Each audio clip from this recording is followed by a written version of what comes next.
ShareTweetBill Nye appeared on HBO and went bonkers over climate change.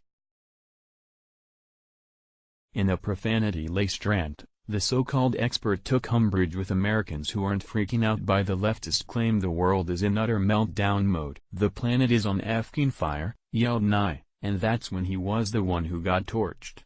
Don't miss this. The video of Nye showed him in his lab coat accompanied by a globe, a blanket, a fire extinguisher, and a pile of sand. Nye stated, "Here, I've got an experiment for you. Safety glasses on." Donning glasses, he continued, "By the end of this century, if emissions keep rising, the average temperature on Earth could go up another 4 to 8 degrees. Yanking out a blowtorch, he then announced, "What I'm saying is, the planet's on effing fire." Nye torched the globe, then pointed to the sand, blanket, and fire extinguisher on the table with the globe, saying, "There are a lot of things we could do to put it out. Are any of them free?" "No, of course not, nothing's free, you idiots." Nye yelled, "Grow the F up. You're not children anymore. I didn't mind explaining photosynthesis to you when you were 12, but you're adults now, and this is an actual crisis. Got it?" Removing his glasses, he snapped, "Safety glasses off, mother FS." Nye made a vain attempt to blow out the burning globe, then walked off screen. As noted by National Review's Ian Tuttle, William Sanford Nye's scientific bona fides consists of an undergraduate degree in mechanical engineering from Cornell, and a stint at Boeing. But you can be anything you want on television, and in the late 1980s, hard at work pursuing a career in comedy, Nye landed a recurring bit as Bill Nye the Science Guy on Almost Live, a Seattle-area sketch comedy television show, and a role as Christopher Lloyd's laboratory sidekick on Back to the Future, the animated series. Even the founder of the Weather Channel, John Coleman, told Climate Depot, "I have always been amazed that anyone would pay attention to Bill Nye, a pretend scientist in a bow tie." As a man who has studied the science of meteorology for over 60 years and received the AMS, American Meteorological Society's Meteorologist of the Year award, I am totally offended that Nye gets the press and media attention he does. So, we have Bill Nye, a pretend scientist, trying to shame us into believing the world is going to end and it will be all our fault. Well, there are Americans who didn't find Nye so compelling at all. Stop trying to scare folks with outrageous rhetoric. We need to use our resources wisely and take care of nature, but we could not destroy this planet if we tried. We could kill ourselves, and the planet would live on, tweeted S. Watson.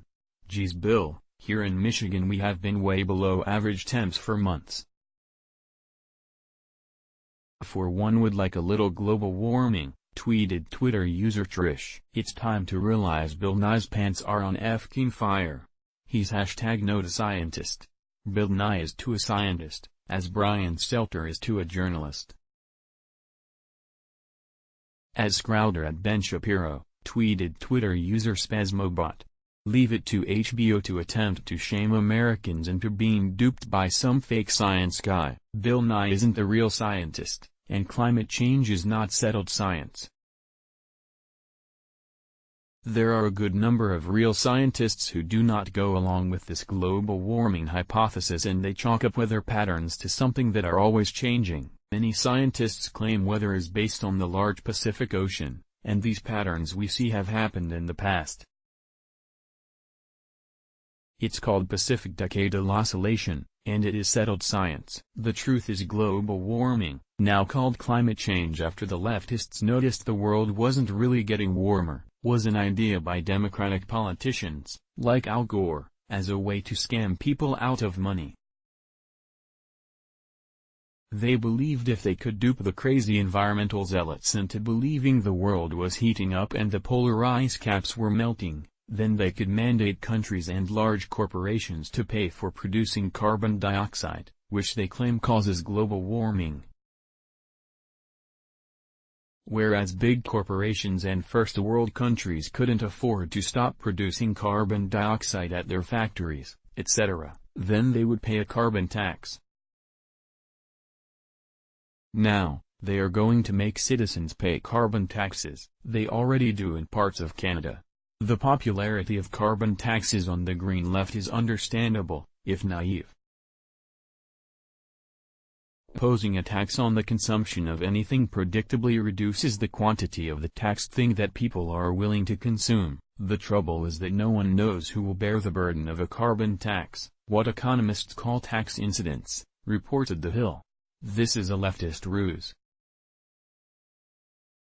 And it's time Americans wake up and refuse to be shamed by these scammers. Many are useful idiots who scream about climate change. However, the bottom line is behind the curtain are the powerful leftists who think they can get away with taxing us over pretend science and a make-believe environmental disaster. ShareTweet.